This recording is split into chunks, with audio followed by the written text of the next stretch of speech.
These are the most disturbing crimes that happen at Starbucks, and as the video goes on, things only get worse. At around 11:30 am on January 31st, 2024, a maintenance employee at the Coleman Avenue Starbucks in San Jose was working on the sink in the restroom when he noticed something strange. A small camera was tucked under the sink with the lens aimed directly at the toilet, barely visible unless you're looking for it. Now the employee didn't touch it, but immediately alerted management, and within minutes the manager called 911. Now a few minutes later, San Jose Police Patrol officers arrived at the scene, securing the restroom and ensuring that no one else entered while they waited for specialized investigators. Now because of the nature of the incident, the case was immediately transferred over to a special unit, the SAIU, and as they carefully removed the device and began pulling footage from the storage, what they found was worse than anyone expected. The camera recorded from approximately 9 am to 7 pm the previous day, January 30th, which was 10 full hours of continuous recording. And the footage of course shows people washing their hands, adjusting their clothing, and unfortunately using the toilet. All of them recorded without consent and without knowledge, in what should have been a completely private space. Officer Tanya Hernandez, one of the investigators brought in to handle the case, described what they found, saying, "This recording is graphic and includes multiple juvenile victims fully exposed." Between January 31st and mid-March, detectives were actively working on identifying the person responsible. They reviewed the Starbucks surveillance footage from January 30th, looking for anyone who used the restroom during the recording window. They also talked to staff members asking about suspicious behavior or anyone who spent an unusual amount of time in the bathroom. They also traced the serial number, purchase history, and identified the storage type to narrow down the suspect pool. They also cross-referenced people who were at the Starbucks that day with databases of known offenders, looking for patterns and connections. And a few days later, the detectives were actually able to trace the act back to one person, a 35-year-old San Jose resident named Luis Juarez Jr. Now how exactly they identified Luis was never publicly disclosed, but 6 weeks after the camera was found, they had their man. It turns out that on January 30th, 2024, Luis had walked into a Starbucks on Coleman Avenue and entered the restroom and installed a hidden camera under the sink, pointed directly at the toilet, and in a single 10-hour window, 91 people used the bathroom without knowing that they were being recorded. The youngest was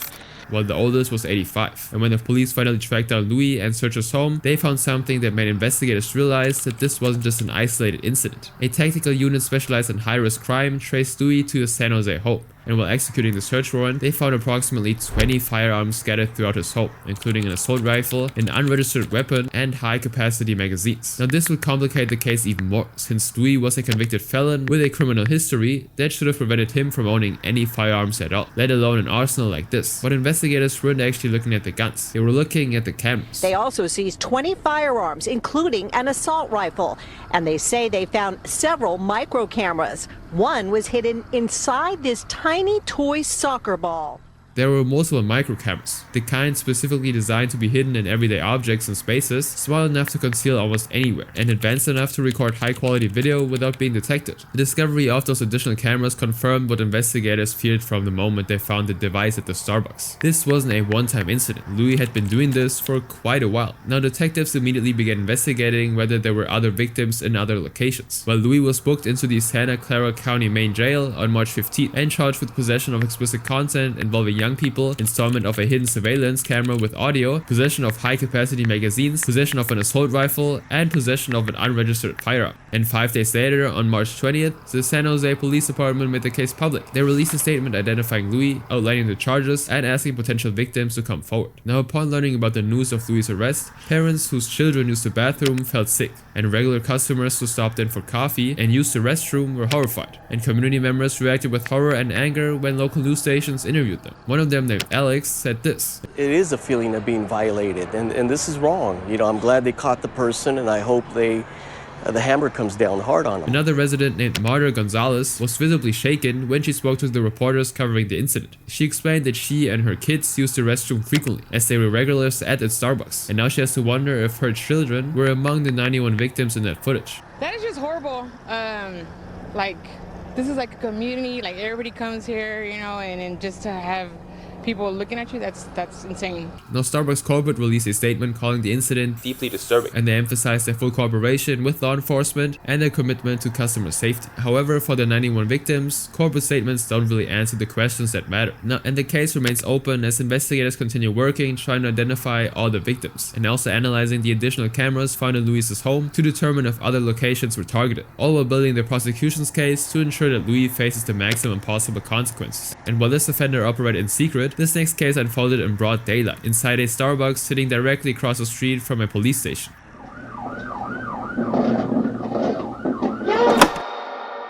Dominique M. Hollom was 30 years old when he walked into a North Olmsted, Ohio Starbucks on a Monday morning, pointed a gun at everyone inside, and demanded cash from the registers. What made his decision even more baffling was the location he chose. The Starbucks sat directly across the street from police headquarters, and within minutes officers arrived, and what started as a simple robbery turned into a foot chase, 2 gunfight exchanges, a vehicle pursuit, and a 15 to 20 minute armed standoff. It all started on March 21st, 2022, around 8 AM. The Starbucks in North Olmsted, Ohio was busy with the Monday morning rush. Customers ordering coffee before work, employees behind the counter managing the flow. It was the usual early morning routine. Then Dominique walked through the door with a gun in his hand and ordered everyone to the ground. Now the customers dropped immediately, some crouching behind tables and others flat on the floor, while Dominique approaches the counter and tells the employees to empty the register. Now someone actually manages to call 911, and within minutes the police officers arrived to the scene. But as soon as Dominique heard the sirens, he grabbed the bags of cash and ran out the front door. Now this is when the foot chase began. Officers pursued him on foot as he sprinted down Lorraine Road carrying the bags, but the weight just slowed him down, and so as he ran, the bills actually started falling out, scattering across the pavement, and he eventually dropped everything, with the cash register falling onto the street. Now near Dover Center Road and the Brook Park extension, one officer was actually driving slowly, scanning the area, and when he spotted Dominique running past a driveway at Dover Center Road, the officer pulled into the sidewalk and struck Dominique from behind with the front of the cruiser.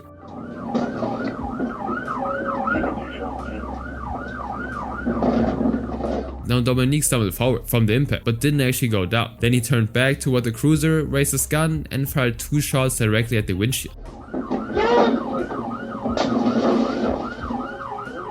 And moments later, the officers were engaged in a firefight with Dominique. Now one officer sustained minor injuries during the exchange, while Dominique managed to take off running again, leaving more cash scattered behind him. Eventually he reached a vehicle parked nearby, got inside, and began speeding off northbound on Dover Center Road. And the officers immediately pursued him through the residential street. Now this pursuit ended when Dominique's vehicle stopped behind a home on Kingston Circle, and the officers surrounded the area, and a few minutes later another exchange of gunfire erupted, and then just a minutes later after that it stopped. Thankfully, the negotiators were actually able to convince Dominique to surrender before anyone lost their lives. And once they exited the vehicle with his hands up, the officers immediately moved in to place him in custody. And that was when they actually discovered that he'd been hit during one of the gunfire exchanges. And so to save his life, paramedics transported him to a hospital for treatment while under police guard. Now the next day, the police decided to release dashcam footage showing the moment the cruiser struck him and the moment he turned and fired at the officer inside. And the video shows 2 bullet holes punched directly through the windshield, inches from where the officer was sitting. The authorities also identified Officer Chris Kelly as the officer Dominique shot at during the chase. Luckily for him, Chris walked away with minor injuries. And 9 days later, on March 31st, a grand jury handed down an indictment against Dominique with an extensive list of charges. The indictment covered everything from the robbery itself to the 2 gunfight exchanges, attempted murder, assault on a peace officer, aggravated robbery, weapons charges, and drug possession. And so 8 months later, on November 30th, 2022, Dominique pleaded guilty to every single count. 5 days after that, on December 5th, Judge Shannon Gallagher sentenced him to 18 to 20 years in prison, while the cash he stole was scattered across Dover Center Road and recovered by police. But while Dominique's crime involved a split-second decision to rob a Starbucks and flee from the police, the next case unfolded on a crowded downtown sidewalk, and this time, dozens of people watched it happen. 37-year-old was at the coffee shop with his wife and daughter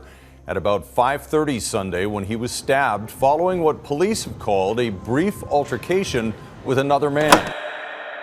On March 26, 2023, just before 5:40 p.m., the sidewalk outside the Starbucks at West Pender Street and Greenville Street in downtown Vancouver was packed with people. Families, tourists, and shoppers. Everyone was moving through the Sunday evening crowd. And 37-year-old Paul Stanley Schmidt was there with his fiancée and their 3-year-old daughter Erica, pushing a stroller. And at the same time, another 32-year-old man named Inderdeep Singh Gozal was standing near the entrance, vaping. And when Paul approached and asked him not to vape in front of his daughter, Inderdeep didn't take it well. And before anyone could understand what was going on, 2 men had started grappling on the sidewalk. Now Paul pushed back, trying to defend himself, when suddenly Inderdeep pulled a folding knife and stabbed him 6 times as they struggled. And his fiancée began screaming in horror as she watched her partner crumble to the ground. But instead of helping, bystanders simply pulled out their phones and started recording. One of those people recording was Alex Bodger, an influencer whose video captures Paul's final moments on the ground, bleeding out on the pavement. And you can hear Paul's partner crying in the background and Alex saying, "This guy just stabbed him, bro.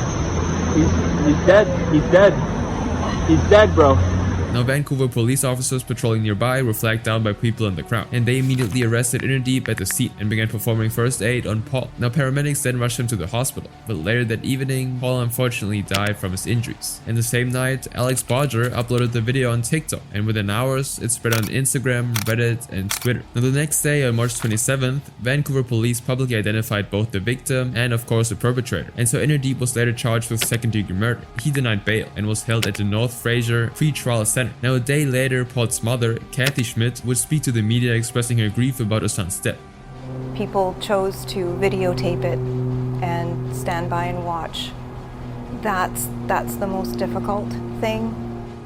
Now she was devastated, not just by her son's death, but by what happened after. She told the reporter that she'd seen her son's final moments captured and shared for the world to consume, and she pleaded with people to take it down, and to respect her family's privacy, and to let them grieve without having to see Paul's death replayed over and over again online. Please take the video down. Please don't watch it. It's horrific. It's brutal. It's hurtful. Just stop posting it. Stop looking at it.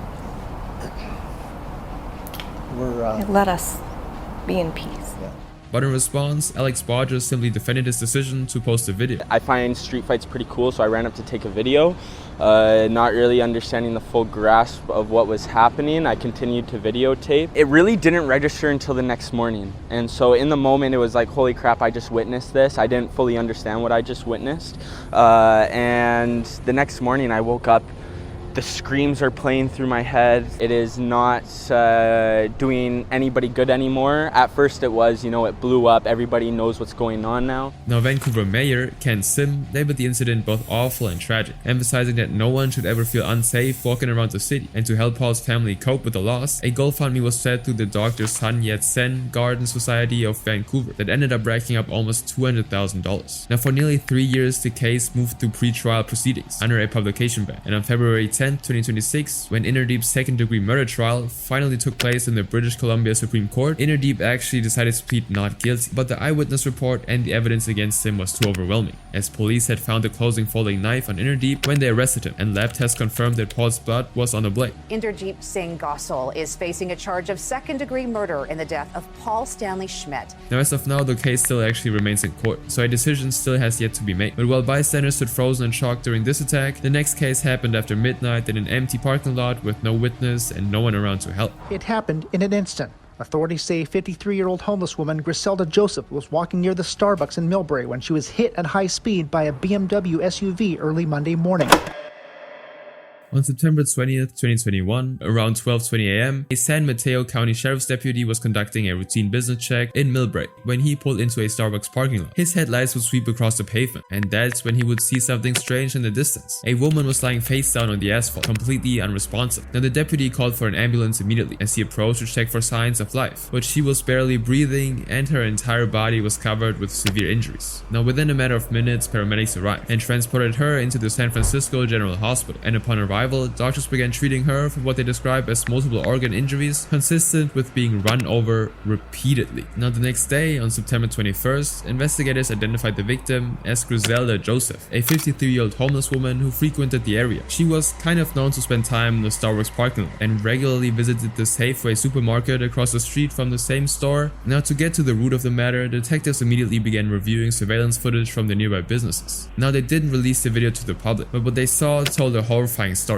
That fateful night, the CCTV captured a gray BMW SUV accelerating towards Griselda as she walked on the sidewalk. Now the car struck her and sent her belongings flying, and then it ran her over again and again. Now the same morning, a deputy searching the area spotted a gray BMW SUV parked in front of a residence on Henry Place, less than half a mile from the Starbucks. The car had damage consistent with a recent collision, and so the detectives contacted the owner on the spot, whose name was Garrett Young. He was 23 and lived at the same residence where the vehicle was found. And because that seemed kind of suspicious, they did an interview, and during it, the detectives pieced together the connection between Garrett and Griselda. It turns out that Garrett worked at the Safeway supermarket directly across from the Starbucks, and his job duties included cleaning the store and collecting shopping carts. Now, Griselda regularly came into the market, and over several months, she'd repeatedly yell at Garrett. She actually complained that the bathrooms weren't clean to her liking, and criticized his work in front of other customers and employees. She was, by multiple accounts, consistently kind of mean to him, and so over time, the repeated yelling from Griselda built up up an insane level of resentment in Garrett. He couldn't handle the constant criticism and complaints, and so just after midnight on September 20th, he decided to do something about it. He got into his BMW, drove to the Starbucks parking lot where he knew that Griselda spent time, found her, and ran her over. Then he drove home where he lived with his parents, parked his car in front of his house, and went inside as if nothing had happened.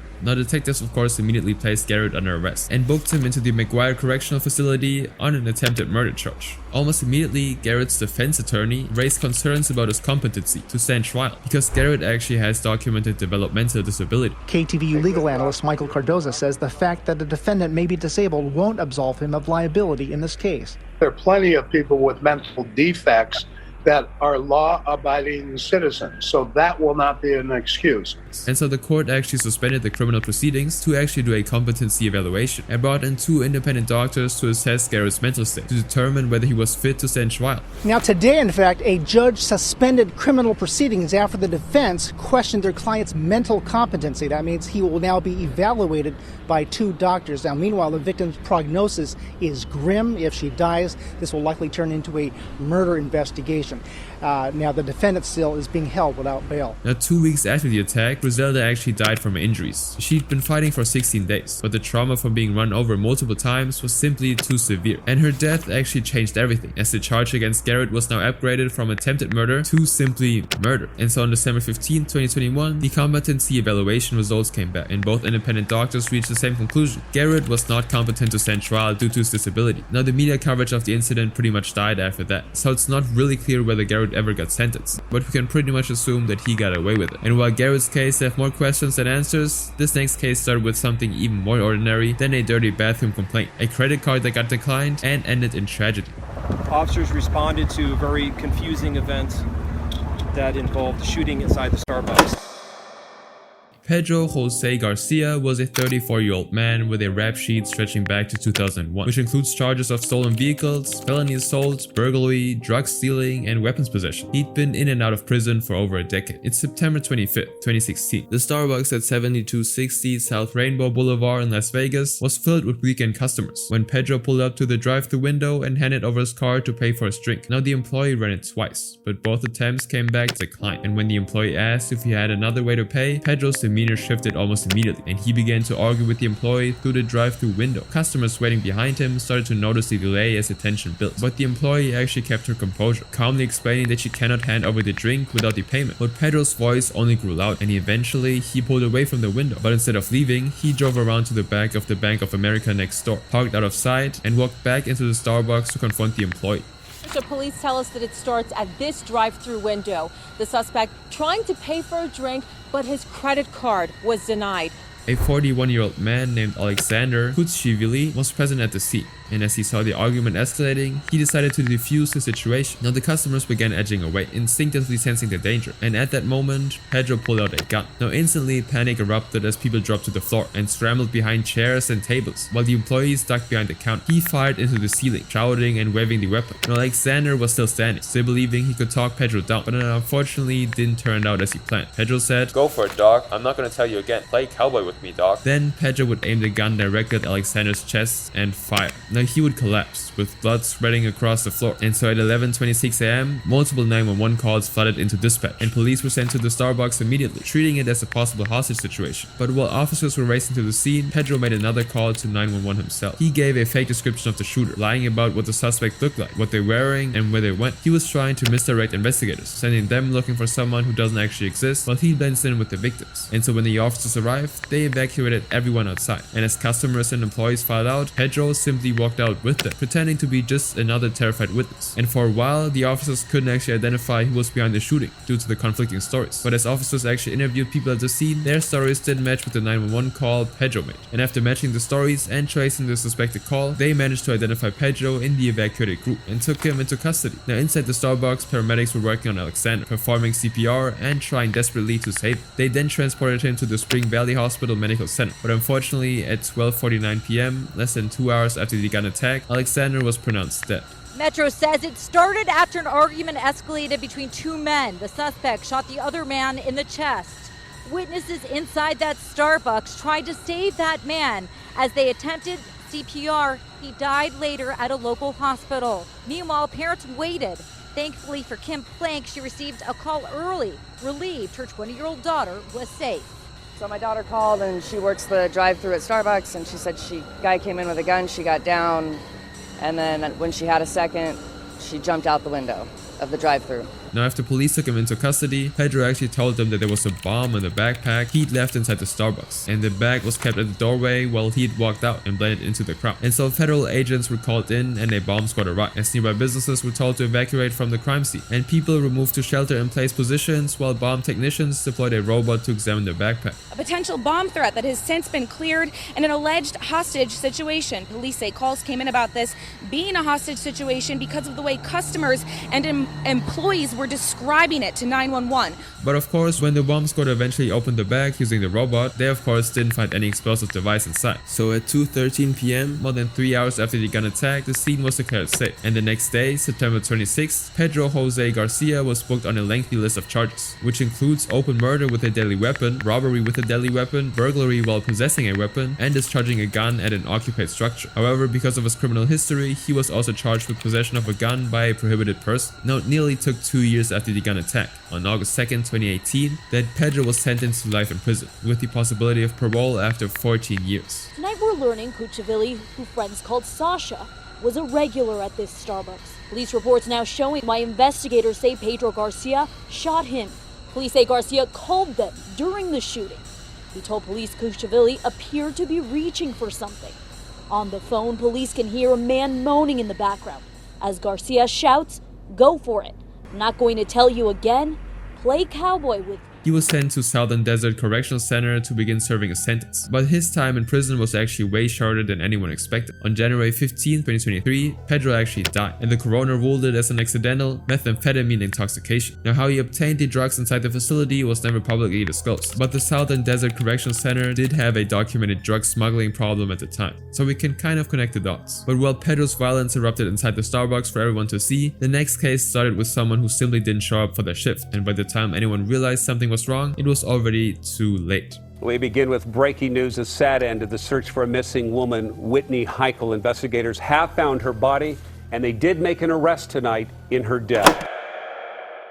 Whitney Heichel was just 21 years old, working as a barista at a Starbucks in Gresham, Oregon. She'd recently married her husband, Clint Heichel, and the two were living together in an apartment in the Rockwood area. They were actors of the Jehovah's Witness Kingdom Hall in Gresham, where friends described Whitney as warm, dependable, and deeply committed to her faith. She was in the first year of marriage, working early morning shifts and settling into adult life with the man she just promised forever to. But everything was about to change, because on October 16, 2012, at 6:45 a.m., Whitney left her apartment to drive to her 7 a.m. shift at Starbucks. It was a routine morning drive that should have taken less than 10 minutes, one she'd made countless times. But unfortunately, she never actually arrived at work. At around 7 a.m., her shift started without her. Her boss waited, assuming she was running late. But as the minutes passed and Whitney still hadn't shown up or called, concerns started building. And about an hour later, her boss called Clint, Whitney's husband, to ask if he knew where Whitney was. But Clint was immediately alarmed because he'd seen her leave the house for work. So he tried calling her phone, but there was no answer. He then sent texts, but still got nothing back. And so finally at 9:56 a.m., an hour and 40 minutes after her boss first checked in, Clint decided to call 911 to report Whitney missing. And detectives began working immediately, checking surveillance footage and trying to trace her movements from the moment she left home. At 12:30 p.m., they then got their first significant lead. Whitney's ATM card had been used at 2 different gas stations in the Troutdale area, within 8 minutes of each other. Someone was using her card, and now the question was whether it was Whitney or someone else. Now 30 minutes later, the police then found Whitney's black Ford Explorer SUV in the Wood Village Walmart parking lot. The front passenger side window was smashed, and the vehicle was empty. Some of Whitney's personal items were then recovered from a trash bin near the Walmart, though the police didn't specify what those items were.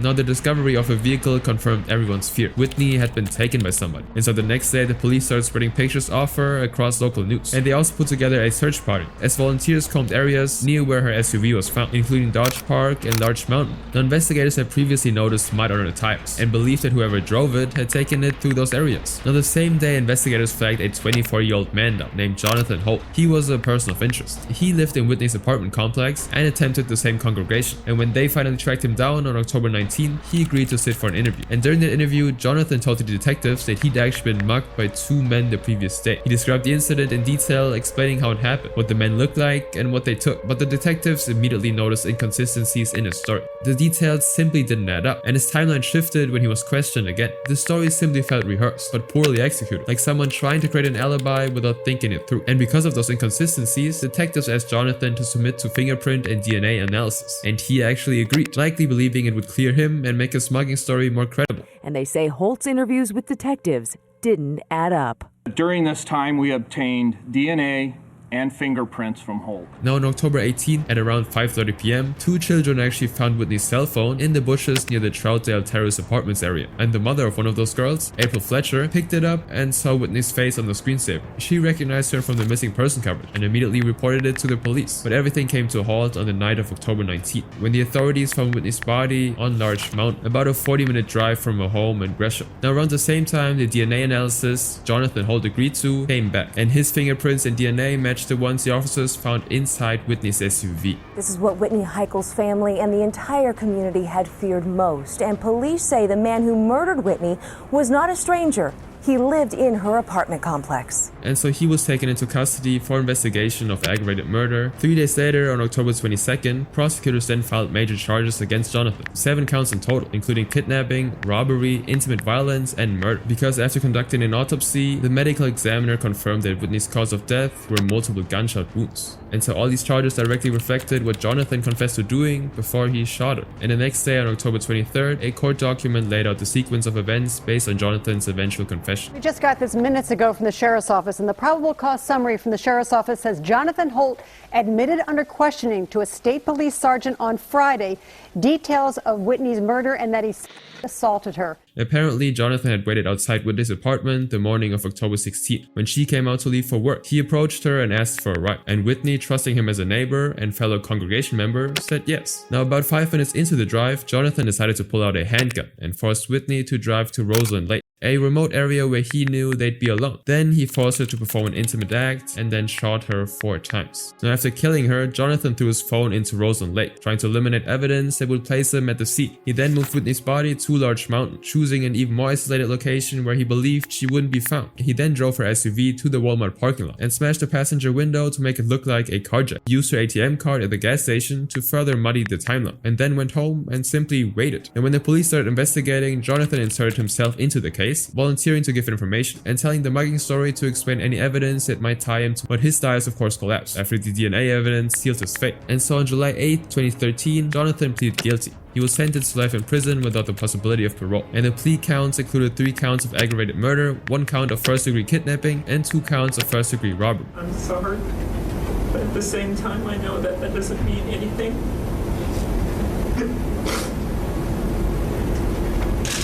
I accept full responsibility for what I did, and whatever punishment is given to me because of my selfishness. I have stolen a daughter, a sister, and a wife. Now Whitney's family expressed relief that Jonathan pleaded guilty, sparing them a trial where they'd have to hear every detail and see every piece of evidence and pretty much relive the trauma over and over again. And while Jonathan's case stretched across 3 days of searching and unanswered questions, the next case involves a killer who vanished before the police even arrived. 今日午後、四国中央市の商業施設で男性が拳銃のようなもので撃たれ、その後死亡しました。It's 4 p.m. on January 14th, 2024. The Starbucks Coffee Iontown Kawanoya store in Shigokocho Ihime Prefecture is open for business on a Sunday afternoon. Families were inside ordering drinks, and the outdoor terrace seating area was occupied by customers enjoying the mild weather. Now, Yuichiro Ishikawa is a 49-year-old high-ranking member of the Ikeda-gumi, a designated organized crime group in Japan, and he's sitting outside at one of the terrace tables. The man that approached him fired directly into Ishikawa's chest at close range, and customers inside the Starbucks heard the gunfire, and the staff immediately called emergency services. Now immediately the man left the scene before the police or anyone could actually stop him, and a few minutes later officers arrived only to find Ishikawa bleeding heavily from his chest, and while the paramedics transported him to a hospital in an attempt to save his life, his injuries were simply too severe. The next day, January 15th, the police announced that Ishikawa had died from blood loss. And so now the focus was who was behind this attack and what was the reason for it. And so investigators reviewed the Starbucks CCTV footage, and they found video evidence showing the man pretty clearly. They captured his face, his clothing, and his movement during the gun attack, and they were able to almost immediately identify the person. It was a man named Yushiro Matani, and so the police obtained a warrant and publicly named him as the murder suspect. And they also issued a nationwide wanted notice warning the public that Matani may still be armed and dangerous. 今日午後、四国中央市の商業施設で男性が拳銃のようなもので撃たれ、その後死亡しました。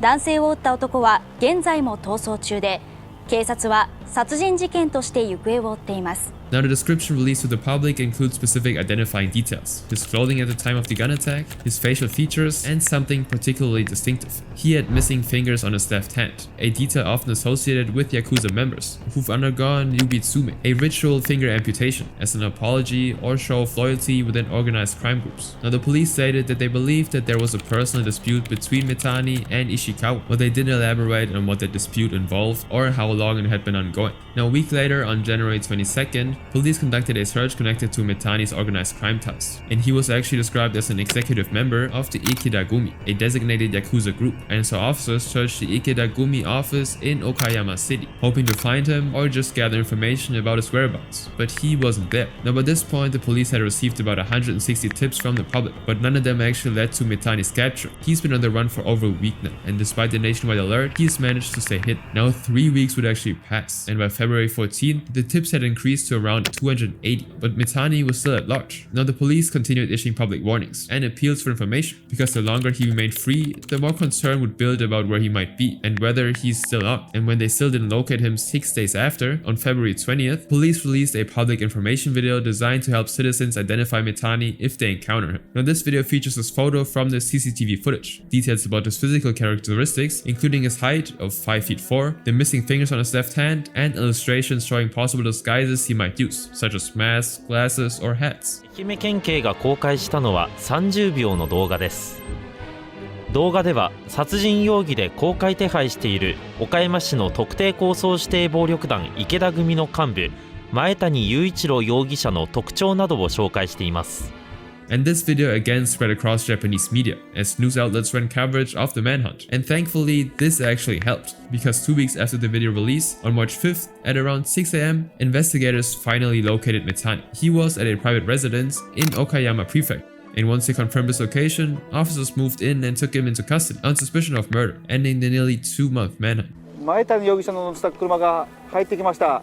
四国中央署に今移送されました。 And when the police questioned him, Mitani refused to answer any questions about the gun attack, about his whereabouts during the manhunt, or about why he actually killed Ishikawa. However, during the search of the residence where Mitani was found, officers discovered a firearm and live ammunition, which they believe may have been used in the Starbucks killing. And so 3 weeks later, on March 26th, prosecutors indicted Mitani for murder at the Matsuyama District Court. And a week after that, on April 3rd, police formally rearrested Mitani on new charges. Now in Japan, each charge actually requires its own arrest warrant and detention cycle, so even though Mitani never left the cell, the legal process actually required a fresh arrest to pursue the firearm violation separately. This time it was for violating Japan's firearm and sword possession control law, which prohibits virtually all civilian gun ownerships. Also in Japan, even possessing a single unlicensed firearm is a pretty serious criminal offense, carrying up to 10 years in prison. But the longer the case went, the more it expanded beyond just Mitani. On May 8th, the police arrested a 59-year-old construction worker named Ryuji Doi for harboring Mitani during the manhunt. It turns out that Mitani had contacted him personally, telling him that he'd know where to go, and Ryuji agreed to help him. He hid him for over a month, and so on July 19th, Ryuji was sentenced to 18 months in prison. But the judge actually suspended the sentence for 3 years, which meant that Ryuji walked free on the condition that he stayed out of trouble. And so even if he commits one more offense within those 3 years, he would go straight to prison to serve every day of his sentence. Now, as of the most recent updates, Mitani actually remains in custody awaiting trial, and no sentencing date had been publicly confirmed yet. And the Starbucks we're talking about actually reopened after the gun attack. But the incidents of course left a mark on the community. But while this gun attack involved organized crime and a manhunt that stretched across the entire country, the next case is even worse. Deadly gunfire erupts in broad daylight at a busy Quebec strip mall.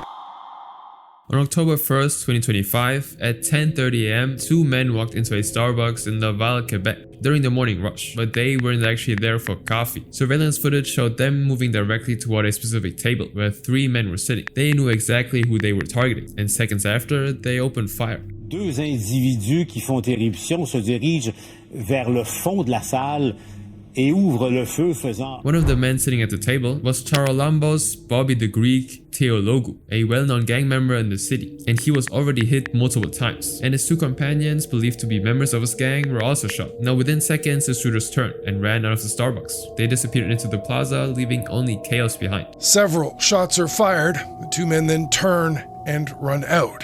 Now at 10:35 am, just 5 minutes after the gun attack, Laval police received multiple 911 calls, and they dispatched their officers immediately. And when they arrived, they found one man dead, two others wounded, and a Starbucks full of traumatized witnesses. Now the police set up a large security perimeter around the entire plaza and told the public to avoid the area completely. And to get to the root of the matter, forensic teams moved in to process the scene and interview everyone who was inside. Now shortly after the shooting, Quebec's public security minister, Ian Lafreniere, released a statement revealing that the information available led him to believe that the incident was linked to organized crime, and that he doesn't believe that there were innocent victims among those people shot. Now the next morning, on October 2nd at 3 am, the police received a 911 call reporting a vehicle on fire in a parking lot on Joliot-Curie Street, near Clement-Dader Avenue, in Montreal's Rivière-des-Prairies, Pointe-aux-Trembles neighborhood. And now upon learning about the blaze, firefighters quickly arrived at the scene to, of course, extinguish it. And this is where they immediately noticed signs of accelerant, a substance used to aid the spread of fire. And so they notified the police, who passed the case to arson investigators. And later that day, the police stated that the burnt vehicle could be actually linked to the Laval Starbucks gun attack, though they publicly didn't confirm who owned the vehicle or how exactly it was connected. But the implication was clear.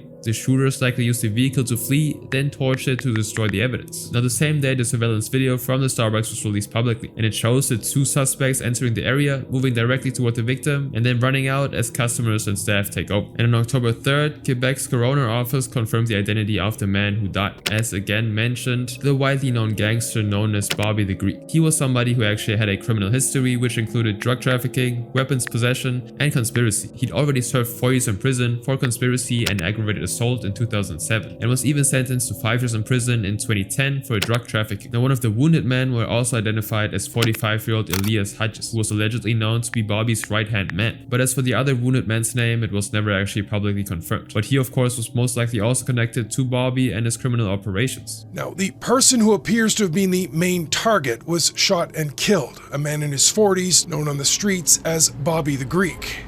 2 men with him were injured in the attack. They're believed to have been acting as bodyguards. But even after 4 months of intense search, the perpetrators of the attack still haven't been identified. And while these gun attacks happened quickly and the shooters fled immediately, the next case involves a man who died on his birthday over a laptop. We begin with this developing story out of Montclair, where a laptop theft has turned into a much bigger crime.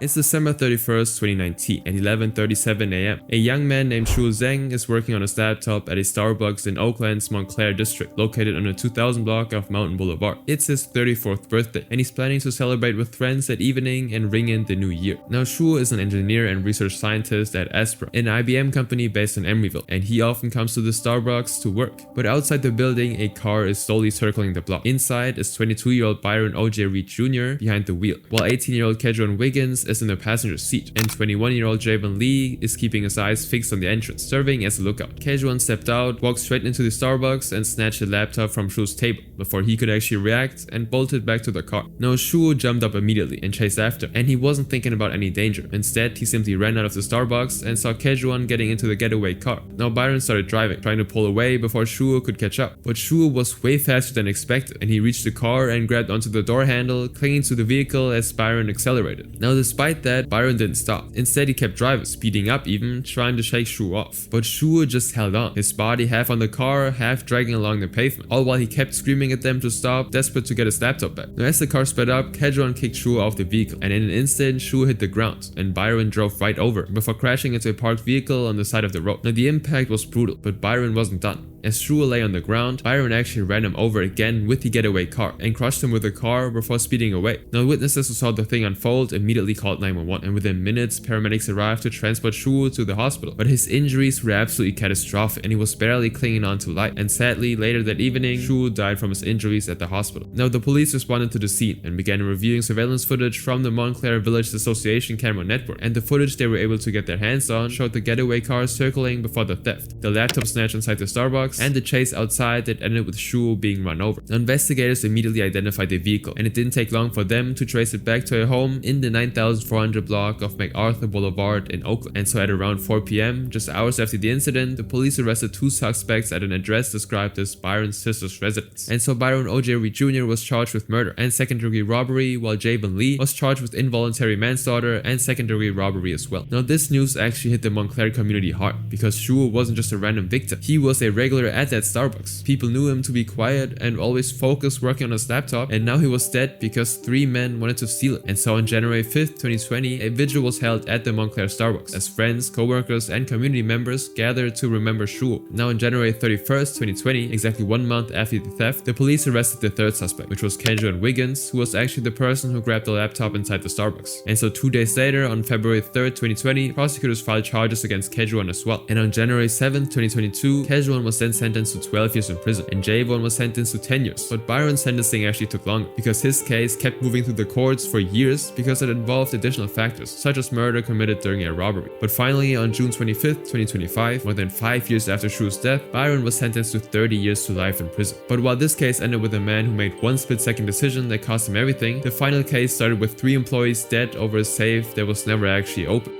Was this a hate crime, a robbery gone wrong, or an act of cold-blooded vengeance against one of the victims? It's July 6, 1997, and Georgetown is absolutely packed. Tourists are everywhere celebrating the 4th of July weekend in Washington, D.C. The streets are loud with excitement and restaurants are filled, and the Starbucks at Wisconsin Avenue is about to close for the night after a busy shift. Now 3 employees are inside, cleaning up and getting ready to go home, none of them knowing that within the next hour, they would be dead. One of them is Mary Catherine Mahoney, known as Katie, a 25-year-old night manager at the Georgetown Starbucks who started as a barista and worked her way up to being trusted with the keys and the safe. She was looking forward to celebrating her birthday 16 days later, after attending her brother's wedding that summer, and that night she was closing the store with 2 other co-workers. Emery Ellen Evans, also 25, had been at the store for months, knew the routine well, and joked around with Katie during cleanup. They've pretty much become friends over the shifts they've worked together. And then there was Aaron David Goodrich. He just turned 18, fresh out of college, and he picked up this job trying to make some money over the summer before heading off to college in the fall. He had his whole life ahead of him. Now at 8 p.m. the doors were locked, and the 3 employees remained inside to complete their usual closing duties, cleaning and restocking for the morning crew, for example. And it seemed like an ordinary night. Now the next day around 5:15 a.m, day shift supervisor arrives to open the store, and to her surprise, she sees Katie's car outside, and the lights and music are still on. Now the pastries are neatly set out for the morning rush, yet the store doesn't look properly closed or even clean. And so she thinks, of course, that Katie's still around, and so she walks towards the back room to see what is going on. And that was when she found them. All 3 employees were lying on the floor in the back of the room, fatally shot, with Katie still clutching her keys as if she tried to escape. And so the supervisor ran outside and flagged down a passing bus, and the driver immediately called the police after hearing what had happened. Now by dawn, the Metropolitan Police Department sealed off the scene, while detectives began processing what will become one of the most infamous murder cases in Washington, D.C. history. Now the crime scene didn't make immediate sense. Investigators found a shoe print near the front door that didn't match any of the victim or their day managers. Ballistics testing showed that 2 different guns were used during the attack, a semi-automatic and a revolver, which at first led detectives to consider the possibility of more than one shooter. There was also a bullet hole in the ceiling near the safe, appearing to be a warning shot meant to intimidate. But here's what didn't actually make any sense. The cash drawers were completely untouched, and there was no sign that the safe had ever been opened. If this was supposed to be a robbery, why was nothing taken? And so the detectives considered the possibility of this being an armed robbery gone wrong, or a hate crime against one of the employees. And so they investigated a recently fired Starbucks employee who had inside knowledge of store operations and closing procedures, but he was actually cleared after questioning. Now there were no security cameras inside the store, and no alarms were ever triggered during the attack. And so Starbucks corporate corporate headquarters, along with local businesses, decided to offer a reward for information, and this amount rose rapidly, eventually reaching $100,000, making it one of the largest rewards in DC history at the time. But despite the intense media coverage and hundreds of tips from the public, no solid lead emerged, and the case eventually went cold. Then, on September 27, 1997, a couple of months later, homicide detectives received an anonymous phone call, and the caller described a man named Carl. He had a thin build, and he was in his mid-20s, living in Gallatin Street in Northeast DC with his mother, his wife, and a young child, and driving a blue car. He was supposed to be the man behind all of this. Now, investigators began cross-checking records and identified this person as Carl Derek Cooper, and his criminal record was actually pretty long and serious, including armed robberies, firearm offenses, auto theft, and drug charges. He appeared to fit the profile, but there wasn't actually enough evidence to arrest him for the murders. Instead, they simply placed him under surveillance, monitoring his home and tracing his phone calls, and just slowly building up a case. And over the next year and a half, they did actually link Carl to a growing pattern of armed commercial robberies across DC and Maryland, and informants told them that he routinely carried 2 guns when he committed his crimes. He also ran a robbery ring, and witnesses reported that he used intimidation shots during robberies, firing into walls or ceilings to scare the victims into compliance, just like the shots fired in the Starbucks ceiling. But still, they couldn't arrest him. But on March 1st, 1999, nearly 2 years after the murders, Carl Derek Cooper was finally arrested, but it wasn't for the Starbucks. He was arrested for an attempted robbery and attack of an off-duty police officer named Bruce Howard that happened back in 1996 in Prince George's County, Maryland. Now, Bruce survived the attack, but that case actually gave investigators the legal leverage they desperately needed to bring Carl into custody. And the moment that Carl was behind bars, the real interrogation began. And so on March 2nd through March 4th, 1999, Carl went through a 54-hour interrogation involving detectives from MPD, the FBI, and Prince George's County Police. Now, he was given his Miranda rights repeatedly, and he also signed multiple waivers acknowledging that he actually understood those rights. Now, they administered a voice stress test with the results showing clear deception when he denied any involvement in the Starbucks murders. And the story that he told them actually changed consistently, shifting every time detectives poked holes in his alibi. Now, first, Carl pointed fingers at Keith Covington, his childhood friend. He claimed that it was an inside job and that Keith planned and executed it alone, but there wasn't any confirmed evidence of any close relationship between Keith and Emery Allen Evans. But despite that, detectives brought Keith in for questioning, and he admitted that he was familiar with Emery, but he denied any involvement in the murders. He also provided a solid account of where he was at the time and passed every test they gave him, ultimately clearing himself. But Carl didn't stop there. He changed his story yet again. This time he admitted that he was inside the Starbucks that night, but he insisted that Keith was the one who actually fired the shots. But the detectives confronted him with the inconsistency, laying out the evidence in front of him, such as the ballistics reports, the robbery patterns, the witness statements, and the timeline, all showing that his story didn't actually add up. And finally, after 54 hours, Carl's story finally collapsed. He admitted the truth. He said that he was outside the Starbucks on the morning of July 6th, sitting outside and watching the employees through the window, and then waited until after closing when the store would be nearly empty. He entered alone, carried the 2 guns in his waistband, and demanded access to the safe, believing that it held thousands of dollars from the busy holiday weekend. But Katie actually refused to hand over the keys, so he fired a shot into the ceiling to frighten her into cooperating. But it didn't actually work, and so he decided to shoot all 3 employees. Katie was shot 5 times while still holding the keys when she fell, and apparently trying to unlock a door and escape. Aaron was shot once, the bullet passing through his lungs and heart, and Emery was on the ground and shot execution style while kneeling. Then Carl decided to flee the scene without actually taking any money from the registers, leaving only 3 victims in the back room. He then later said that he went home, changed his clothes, and washed them to remove the blood and residue, and then buried both firearms in a plastic bag near St. Anne's infant home. Now, the guns were never recovered despite the extensive searches of the area, and so on March 5th, 1999, Carl Derek Cooper was formally charged with 3 counts of first-degree felony murder, and on August 5th, 1999, he was indicted on 48 separate federal charges, including the Starbucks murders, the Bruce Howard gun attack, and multiple other armed robberies and firearm violations spanning from 1993 all the way to 1998. Now, Carl actually later attempted to revoke his confession, claiming that the interrogation coerced him into saying this stuff. I swear on my father's grave and my son's life, I didn't do Starbucks. But on April 25th, 2000, facing the possibility of the death penalty under the federal charges, Carl actually pleaded guilty and formally accepted sole responsibility for the Starbucks murders. He was sentenced to life in federal prison without the possibility of parole. And now in January of 2002, the case was featured on the FBI Files television series in an episode titled The Coffee Shop Murders, bringing the story to a national audience. And in July of 2022, on the 25th anniversary of the murders, Starbucks actually had a memorial ceremony for Katie Mahoney, Emery Allen Evans, and Aaron David Goodrich at the Georgetown location. Now, Carl Derek Cooper remains in federal prison today, where he will spend the rest of his life. Now, somewhere near St. Anne's infant home, the 2 guns, and Carl Derek Cooper knows exactly where, but he hasn't disclosed the location yet, and probably never will.